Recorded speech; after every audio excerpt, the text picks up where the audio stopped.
Bienvenue sur Africa Cool Télévision, la chaîne authentique, toujours au cœur de l'actualité.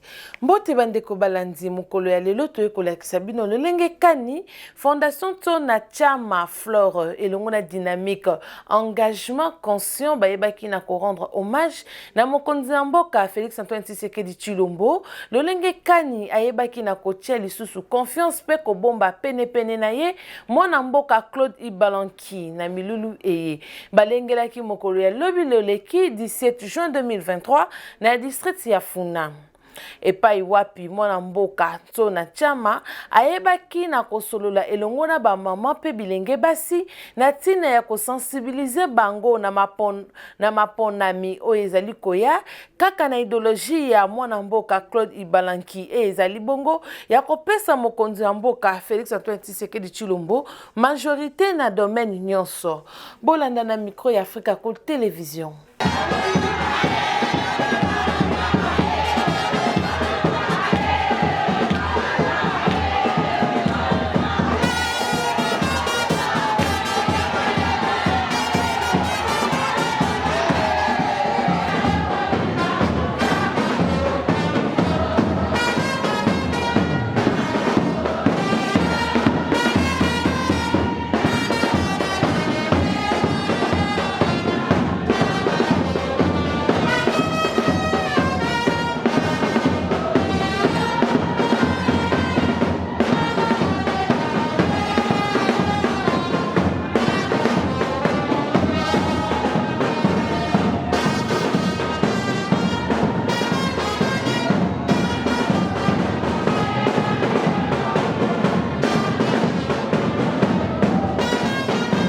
Aujourd'hui, on est plus venu sensibiliser les mamans, les jeunes filles par rapport aux élections qui sera bientôt. Donc voilà le sujet. Donc on est venu pour ça et je suis accompagnée avec le cadre de mon parti politique qui est la base commune de son excellence Claude Ibalanki. Donc on est venu plus pour notre maman de Funa, pour les sensibiliser par rapport aux élections qui arrivent.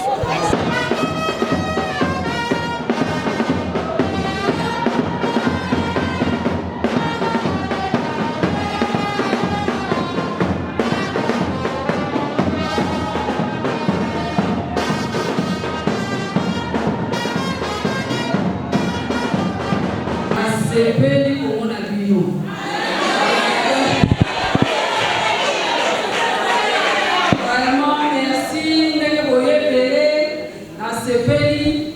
vraiment nous s'excuser la bouteille na bouchon ma casse au calama qui me la comment qui voit donc au calama qui n'a zélé ça te pour kotabuli yango na et moi d'état na 5 minutes Bolivie singa.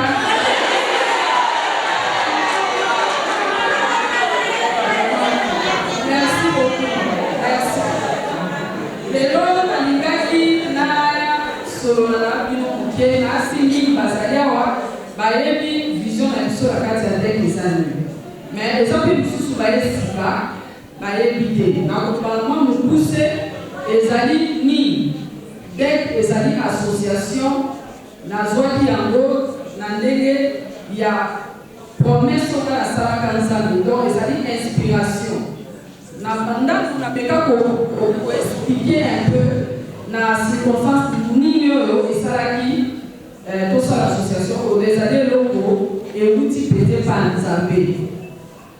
Na ko beta moi témoignage kukie pona bato na bayoka te ba yoka et donc ko yeli ko vandeli pe e komi ko outil wa eza important. Ezali te ka de ba prima biso kende boy mais oye bake na koya na bino awa na kovanda awa ezali volonté ya nzambe. Nazali mutu nakolaki epai ya marate na ngai o mwasi ya papa na ngai libala na mama na papa na ngai balekisaki na mama na ngai mwasi ya papa na ngai bokolela aniokolaki na makasi eba nazali na age ya 10 ans 12 ans bamama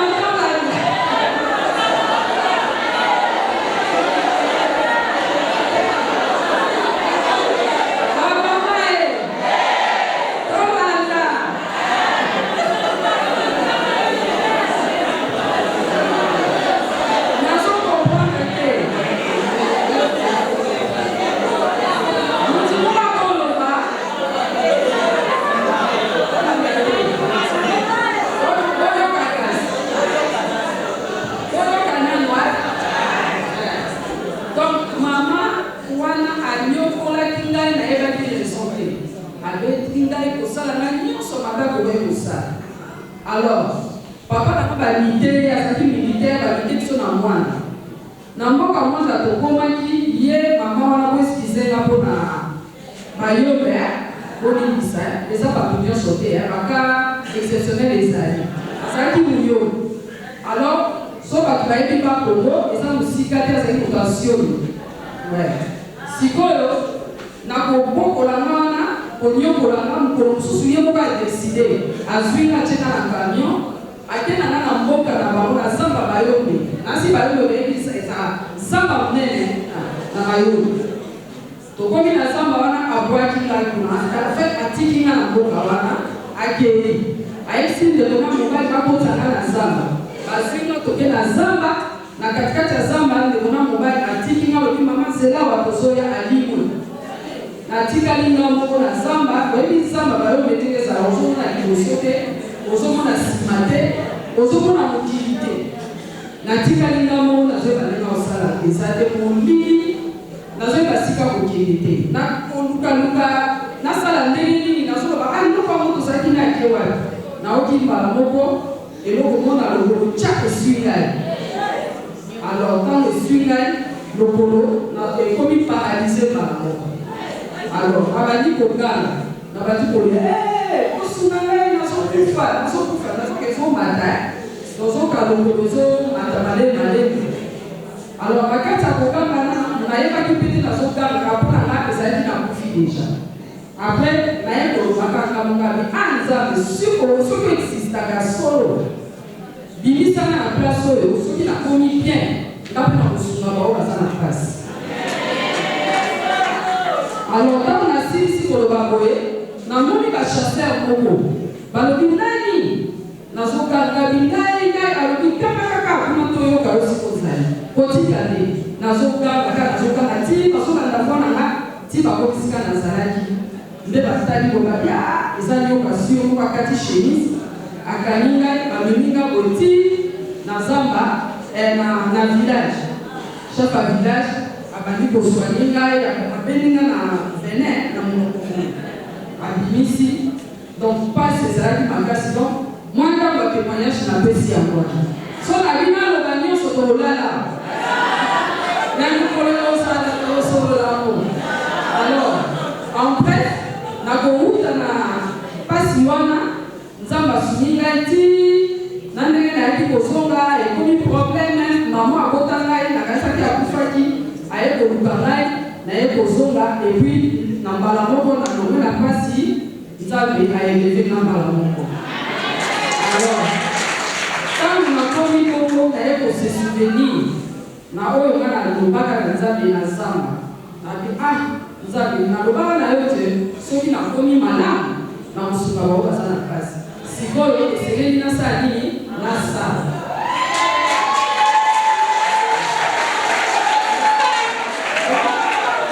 C'est comme ça que na banaki ko takoete na ndenge na namuko kakoete boye ezosi pateti osala nzambe moko na ye kokutana lobi nzambe aponi yo mpona osungaka oyo baza na pasi ete oyo nyonso nzambe akopesa yo ezali mpona baoyo balelaka epa na ye bazwa oyo ozozwa ifo partage na baoyo balelaka epa na nga bazwa yango wana nde omoni naza kotambola kosensibilize bamama ntango naza nango naza kopesa na bamoye kokutenga nango ekozala nango tala sika te oyo euti yango wana ngai batuna ngami mamu yako yolobaka mingi toyamba baoyo koyamba wana oyo bapesa bino bapromese baloba bazali expérience onga na viva na zamba te ngai nyonso nango kozala nango nakonana gloire epai ya nzambe oyo nga nasala promese yango wana lelo oyo nakaka bino bamama na journée de la femme napesaki bamama na nga eloko te alors yango wana nalobaki non balobaka mieux vaut tard que jamais lokola tokataki yango esengeli nga sikoyo nazosila bamama nde yango lelo nabengaki bino oyo ya moke naza nango topartage voilà ezali mpona kosunga ezali poko Maman Boyoka. Maman. Boyoka. Voilà. Donc, voilà pour la ligne jusqu'à présent. Nous avons assez limité maladie pour accompagner l'anglais. Donc, les années nous avons photo qui est dans l'eau, il faut soutenir les mystiques. Nous avons pour la maman la formation. Nous avons pour la maman pour avoir le soin à moi à fond. Il y a beaucoup d'attentes au Élysée. Pour te dire que ma maman n'est pas si bien d'accord. Donc, il y a moi toujours par la maman. Et ça fait un projet pour la maman. Alors, plus que nous, on a fait la maman pour les années journées à Guinée. Il y a moi tout ça pour aider dans la formation, tout ça pour aider dans l'agriculture, dans le projet EBD. Donc, on va s'allier à BDD, on s'adhérer de façon que tout sunga kabino toyeba donc la formation la jeune fille, la jeune mère, tous pour partager la idée. Donc voilà raison oyo les autres semaines pour la dernière. Voilà. Bon, les amis détails pour la grosse salade. La carte il y a pour ça fait 3 ans. La bande action interne. Donc là, la salle de bateau va égaler l'eau, parce qu'on va sa vie, on va côté après lui, la scène à qui. Ça fait 3 ans que tu es dans 4 ans. Je suis avec ma maman, pour ça qu'il me concentrer dans Boumou, côté assez doué, là c'est les bas, pour dire 4 ans. Donc, Nazara toujours bébé dans ma maman, l'assistant va toujours. Alors, dans 4 il y a quoi? La carte, on va continuer au Sunga, puis on va connaître que on a tous au bâton, on a tous à la malade, tout ça obligé, quand on s'affilier, on a essayé comme on va connaître et on Sunga biso, pour garder la voie au Sunga. Il y a moi pour le temps comment on a regardé.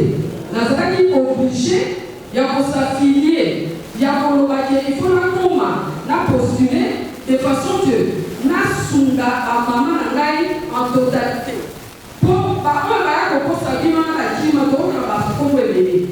Ma qui m'a voté dans le salon, voté dans le salon. Alors, on a été pas pour ça. Pourtant, on a pas qui n'a pas été pas pour. N'a pas la façon pour aider ma maman, et ça veut dire que n'a pas la partie pour eux. Parce que si on a la prochaine année, on a la maman. Mais au moins, on a pas comme député à qui m'a dit. Alors, je me suis dit que non, cette fois-ci, vu son nom a 4 tête. Donc, il s'en va éviter, donc il nous a conseillé à commune, donc il s'en va sénateur, puis son mot. Il y a pour ça, la maman a une ambition, on est pour gagner la c'est pour ça qu'il faut la vérité nationale.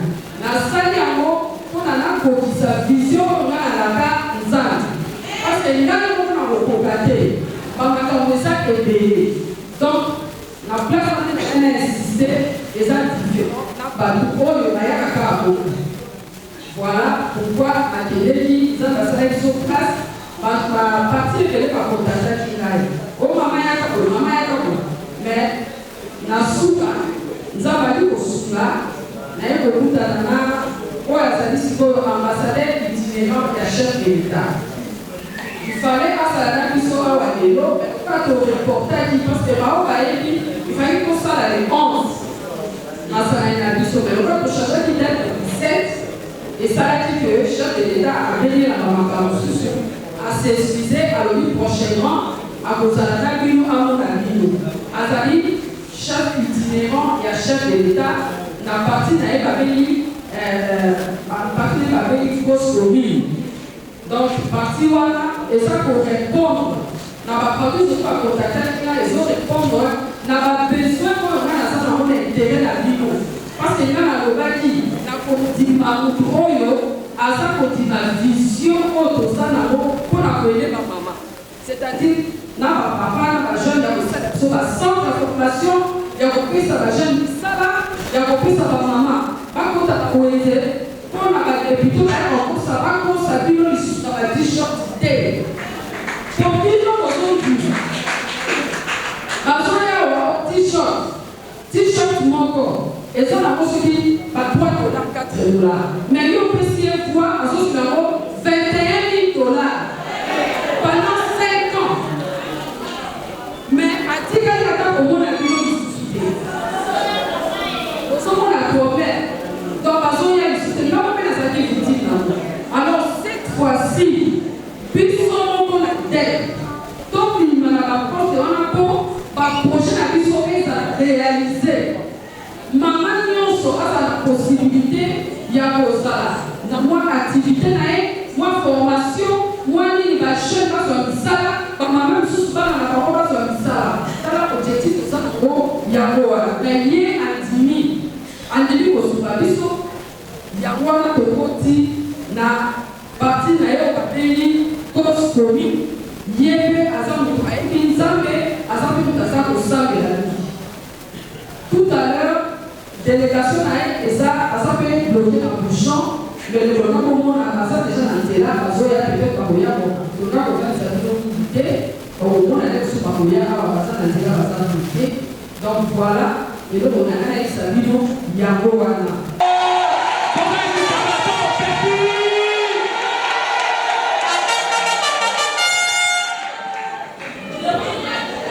Maman Abisso, maman son emploi, Azaki Vision, ça va pas mourir là, maman. Azaki Vision, la créé ONG le pays de la Côte d'Ivoire. Dès qu'on a la dynamique, engagement, conscient. Alors, dans ma vision, à quand on a cahier de côté, à quand on a accompagné. Parce que même si le on appelle ça la vision, appelle ça la provision. Provision, et ça va te battre, le peuple va accompagner pour aller au côté de sa vision. Alors, quand je suis allé à la mission de l'eau, je vais accompagner la DEC.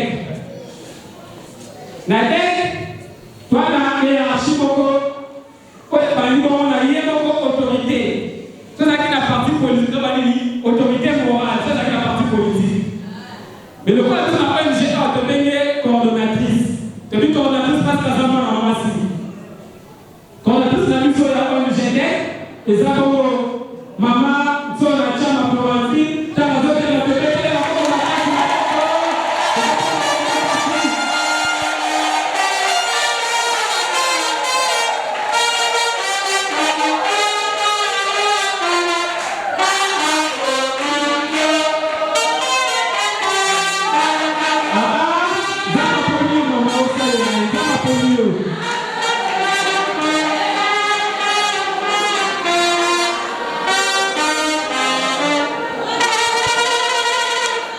tu peux te faire pour ma carte, tu vas pour ma carte, tu vas pour encouragement.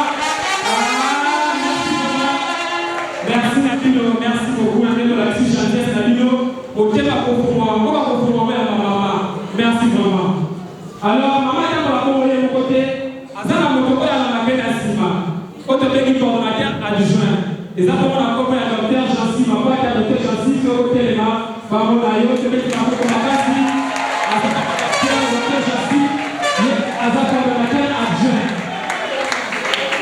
Coordonnateur adjoint à DEC et à ça pour moi de côté. Vous avez un mouton qui va dans la relation extérieure. C'est-à-dire que quand on est au solo là, n'a pas de papa église de 15. Dès que moi je vais passer là, ça va être 15. Et c'est un mouton qui est au solo là par vous. Et ça pour la personne de maman c'est une main, maman va au côté de maman, à part maman va à la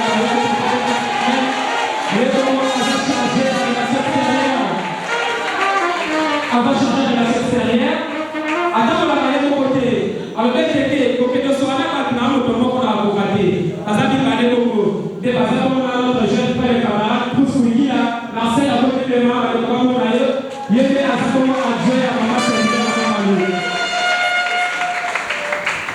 Donc, il était d'ici qu'à l'occasion qui m'a commencé à rater. On l'a mis à rater. On était égal à la salle, on a son à rater. Mais il y a alors, la DEC,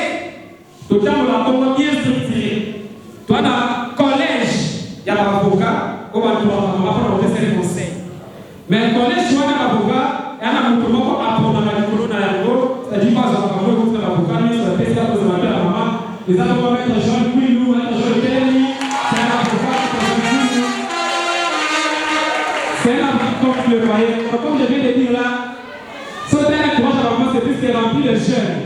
Et bah, jeune encore, jeune à Kourounate, mais ma jeune encore tête bien faite. Raison pour laquelle, au moment de réalisation de la journée de l'homme, ils ont grâce à la tout. En dehors d'elle, soit en dehors de la devette, je n'ai pas déjà bossé, avec des rapports enseignants sur la juriste. Tout ça, on ne peut pas se pipaka. Dans le cas d'une presse, communication et médias, autrement que RTNC, EIA et couvrir à tout le monde.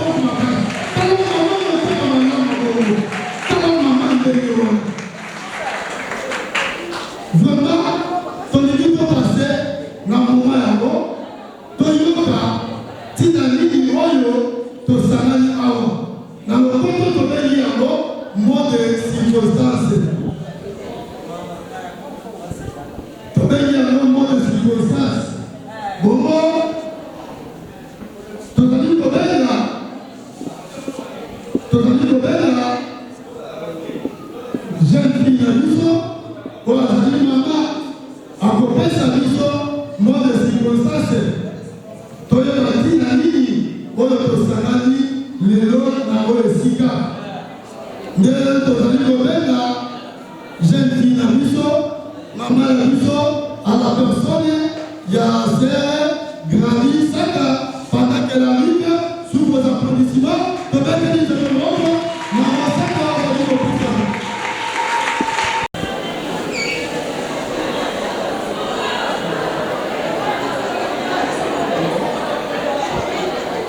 Mesdames, Mesdemoiselles et Messieurs, honorables députés et sénateurs, distingués invités à vos titres et qualités respectifs, bonjour. Je suis heureuse d'être parmi les honorés de cette journée à l'occasion de la célébration de la Journée internationale des droits de la femme que le monde entier célèbre et la République démocratique du Congo en particulier.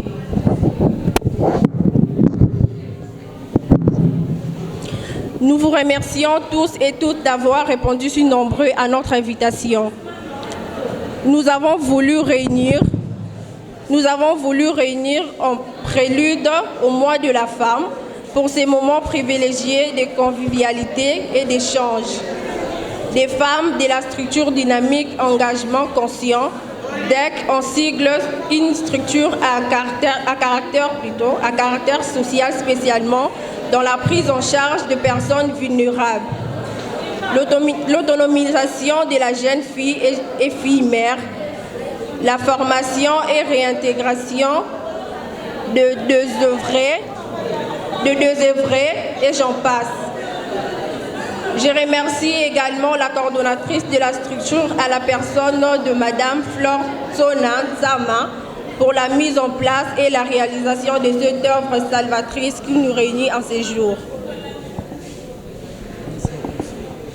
Nous profitons à cette occasion de saluer les accomplissements de femmes et filles de la RDC en général, de la dynamique Engagement Conscient en particulier, ainsi que 4 coins du monde. Mais nous mesurons également les énormes obstacles auxquels les femmes font face, qu'il s'agisse des injustices structurelles, de leur margination, des violences et crises en cascade dont elles sont les principales victimes, ou encore du fait qu'elles sont privées de leur autonomie personnelle et de leur droit à disposer de leur corps et de leur vie. La discrimination fondée nuit à toutes les femmes, filles, hommes et garçons. La Journée internationale des droits de la femme nous engage d'agir. Agir pour soutenir les femmes qui revendiquent leurs droits fondamentaux en payant le prix fort.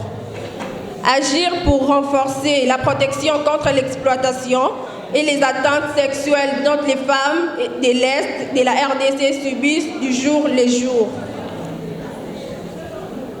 Agir pour accélérer à la pleine participation et le leadership des femmes. Les thèmes de cette année mettent en avant les rôles cruciaux et la technique et l'innovation de l'avancement de l'égalité des genres. La technologie peut élargir l'accès des femmes et les filles à l'éducation et leur ouvrir de nouvelles perspectives.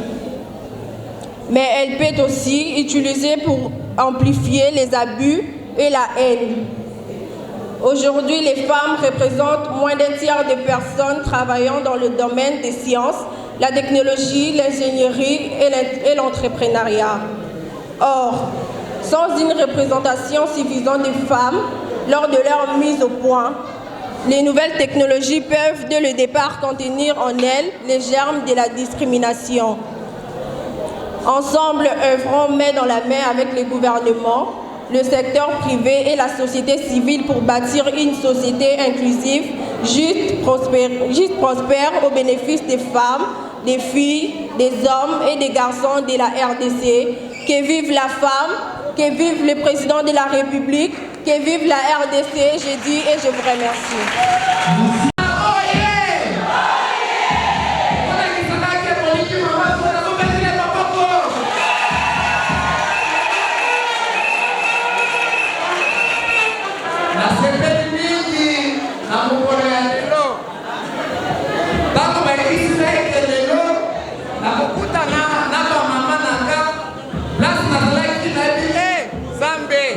Merci beaucoup.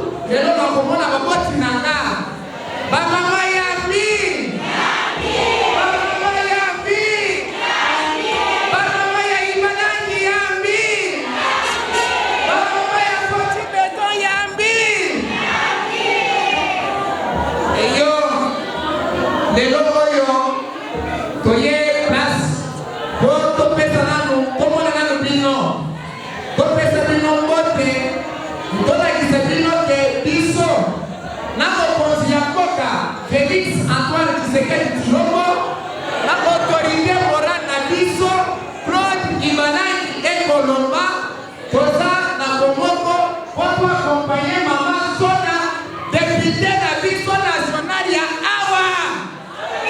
Bomote, député na biso national ya nani?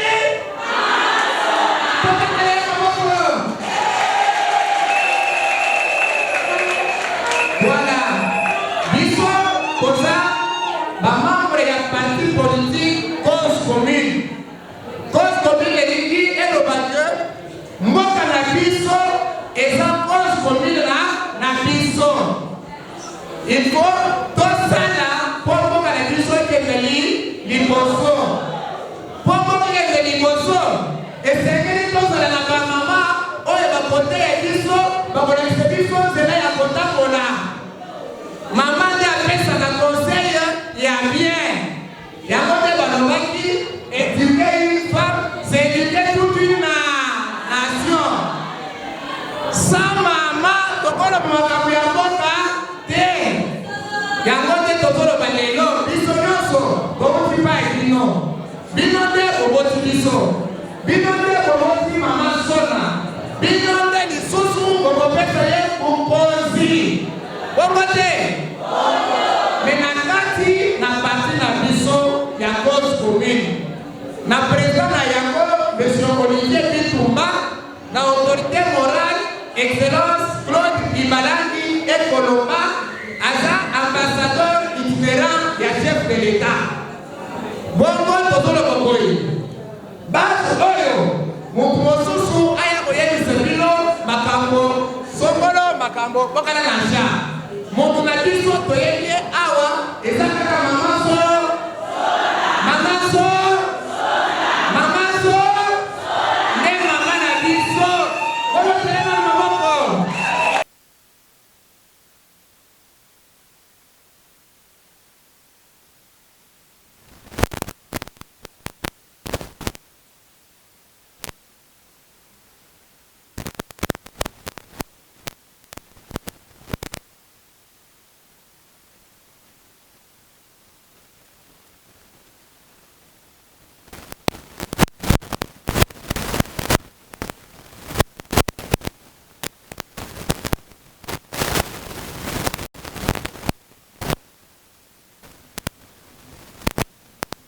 Bâti pour la maman Fleur Sona. Donc nous avons pendant Pambola, a comme c'est Nati Penza. Donc il dit pour ta on a évité son raisonner ma Fleur. Donc on a évité. Donc on a évité. Donc pour la on a moi on a oloba ya wana kana. Donc nous avons Pambola, a médecine à destination. A médecine à destination Zamba mona. On a pikaya. Nous avons un sengo. La maman Flora, n'a canté ma maman dans le mois de la femme, malgré ces termes. Donc, ils ont arrêté pour la petite de ce pays. Pour soutenir la vision de la maman et de ma maman. Maman Florentine. Mais, nous avons dit aux gens qui ont été soutenir, soutenir l'action na on chaîne na tina suka de rotika ite on a geste grand merci c'est à partir de ce geste que dans le but que tous années on a partagé geste quoi alors ici bon nous envers ma maman c'est pas n'importe qui alors biso montane c'est ma makasi pour la maman biso biso lande malé mais pas à pas de rotika ite en ça Marie-Josée a voté 100%. Bon, na la 4e pièce na ye banato banda fondation na ye na 21 ti le 4e pièce. Bon année na zu soso na zu loso. Na bana balie. On voté te la boum azandoki. Ah maman boboto simplicité. Maman Oya Kabaka. En tout cas, boum, la scène de la bonne voté, Torozala bien. Token Nakananda Kunae, Nalingwa, la Yamarabiso qui toko, Tonia Katomelaka. Tonia Katomelaka. On engage, on a voté la nationale. Ça n'a pas au Kaka.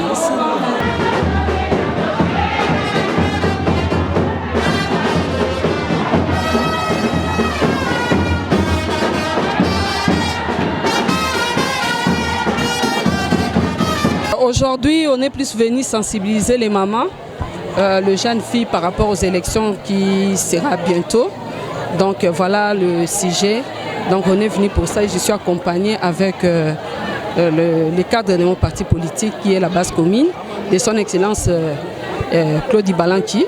Donc on est venu plus pour notre maman de Funa, pour les sensibiliser par rapport aux élections qui arrivent. Ma gratitude s'adresse premièrement au chef de l'État, son Excellence Monsieur le Président Félix Antoine Tshisekedi Tshilombo, et également à notre autorité morale, son Excellence Claude Ibalanki et Colomba. Et je tiens personnellement à féliciter honorable déjà Florentine Sona, qui fait preuve d'une grande capacité de leadership, en réunissant déjà tout autour d'elle les dames et les jeunes filles pour parler de la question politique. Parce que vous savez que les impressions ont été négatives autrefois, mais cette fois-ci que le président de la République a fait appel à la participation active de la femme dans la gestion du pays. C'est comme ça que Madame Honorable Nsona fait appel à toutes les jeunes dames et toutes les femmes de faire partie de la politique active congolaise. Et cette politique qui s'est faite dans le cadre du parti politique Cause Commune. Je tiens à remercier d'abord Maman Florentine Sona pour la grande manifestation qu'elle vient d'organiser dans le cadre de consolider l'unité de ses bases, parce qu'elle est candidate députée nationale. Elle est dans la phase de consolidation de ses bases. Et si nous sommes venus, c'est pour la soutenir. Le président de la République prône la parité, le gender, c'est-à-dire la politique du chef de l'État, c'est encourager la femme d'intégrer le système politique pour apporter un petit plus sur ce que nous sommes en train de faire dans notre pays. C'est dans ce cadre-là, la cause commune, qui est le parti phare actuellement, parce que je ne vois pas un parti politique qui peut égaler la cause commune actuellement. Et je remercie également son Excellence, Monsieur l'ambassadeur itinérant du chef de l'État, Claude Ibalanki. D'abord, son Excellence, l'autorité morale, son Excellence Claude Ibalanki et Colomba. Je remercie encore toute l'équipe de la cause commune accompagnée de notre secrétaire général. Nous sommes vraiment très heureux de voir cette grande manifestation qui a été organisée par Madame Tsona.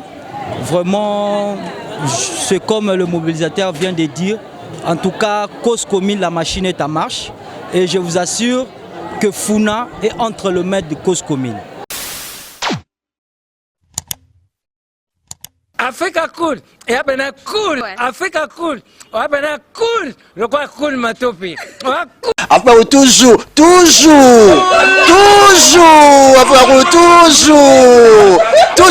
après cool. C'est bon. Et ça chaîne est bien. Et puis vous êtes très rapide.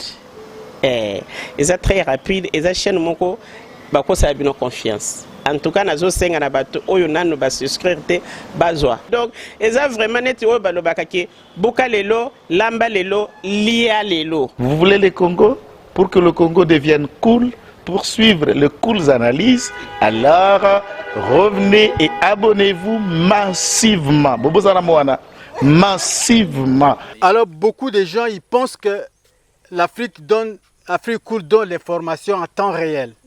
Mais je ne crois pas cela. C'est-à-dire l'Afrique cool donne l'information en temps réel et en temps chirurgical. Si tu ne suis pas, tu as la crise cardiaque. Qu'est-ce que tu penses de l'Afrique cool? C'est pépélé. Africa Cool, c'est la destination de prédilection pour une communication optimale.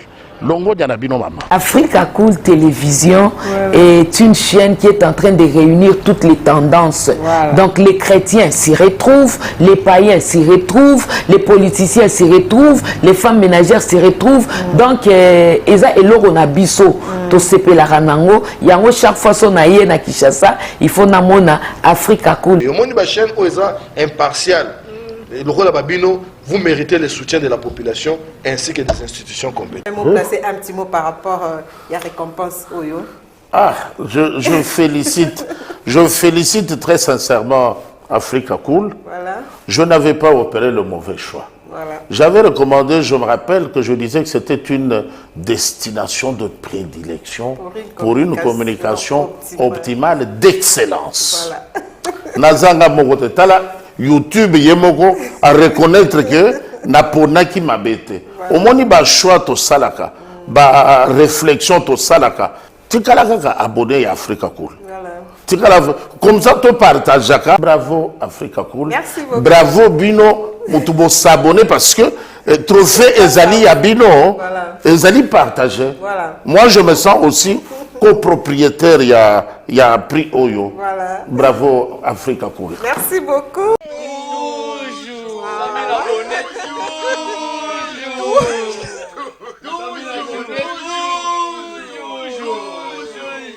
Voilà.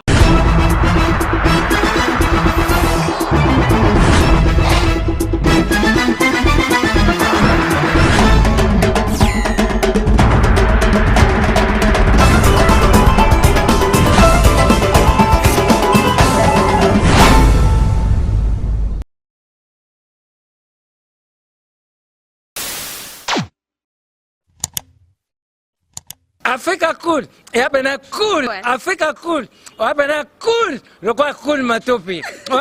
Après toujours, après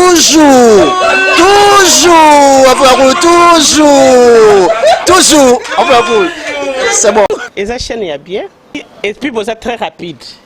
Et ça très rapide. Et ça chaîne mon co, bah quoi ça a bien confiance. En tout cas, nous avons na bato oyo nanu ba souscrire te bazwa. Donc, eza vraiment net oyo ba lobakaki boka lelo, lamba lelo, lia lelo. Vous voulez le Congo pour que le Congo devienne cool, pour suivre les cool analyses, alors revenez et abonnez-vous massivement. Bobozana Moana, massivement. Alors beaucoup de gens ils pensent que l'Afrique cool donne l'information en temps réel. Mais je ne crois pas cela. C'est-à-dire l'Afrique cool donne l'information en temps réel et en temps chirurgical.